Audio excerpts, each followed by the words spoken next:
Sir Chhoturam का क्रांतिकारी विचार। दूसरे लोग जब सरकार से नाराज होते हैं तो वह कानून तोड़ते हैं, लेकिन जब किसान नाराज होगा तो वह कानून ही नहीं बल्कि सरकार की कमर भी तोड़ देगा। सर छोटूराम का जन्म 24 नवंबर 1881।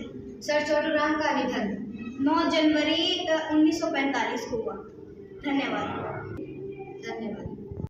ना पूछो जमाने से क्या हमारी कहानी है, ना पूछो जमाने से क्या हमारी कहानी है। हमारी तो पहचान ये है कि हम हिंदुस्तानी हैं, हमारी तो पहचान ये है कि हम हिंदुस्तानी हैं। आदरणीय प्रधानाचार्य महोदय, संस्थापक महोदय, शिक्षकगण, मेरे प्रिय सहपाठियों, सुबह का नमस्कार। आज मैं आप सभी के सामने भारत के महान समाज सुधारक, किसान, मसीहा और दूरदर्शी नेता सर छोटूराम के जीवन और उनके योगदान पर अपने विचार प्रस्तुत करना चाहती हूँ। सर छोटूराम का जन्म 24 नवंबर 1888 को हरियाणा के रोहतक के एक छोटे से गांव गढ़ी सांपला में हुआ था। वे एक साधारण किसान परिवार से थे, लेकिन फिर भी उन्होंने अपने कठोर परिश्रम और शिक्षा और अपने दृढ़ संकल्प पर उन्होंने समाज में अपना एक नाम स्थापित किया।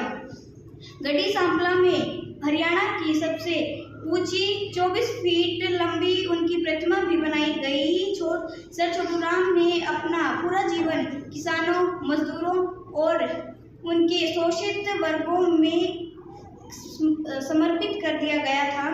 ब्रिटिश शासन के समय जब किसान साहूकारों के कर्ज में दबे हुए थे, तब सर छोटूराम ने कई कानून बनाए गए, जैसे Punjab relief of independence act, जिनके द्वारा किसानों को अब उन साहूकारों से छुटकारा मिला और उनके कर्ज ना देने पर भी इन कानूनों का मदद ली गई।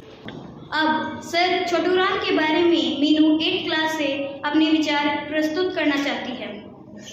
एक राजनेता ही नहीं बल्कि एक सच्चे समाज सुधारक भी थे। उन्होंने शिक्षा को सामाजिक परिवर्तन का सबसे बड़ा मूल्य माना और ग्रामीण क्षेत्रों में शिक्षा के प्रसार पर विशेष जोर दिया। उनका मानना था कि वे शिक्षित किसान आत्मनिर्भर भारत के नींव रख सकता है। 1937 में उनका सर की उपाधि मिली। अंत में मैं यही कहना चाहूँगी कि सर छोटूराम जैसे महान व्यक्तिगत युगों में एक बार ही जन्म लेते हैं।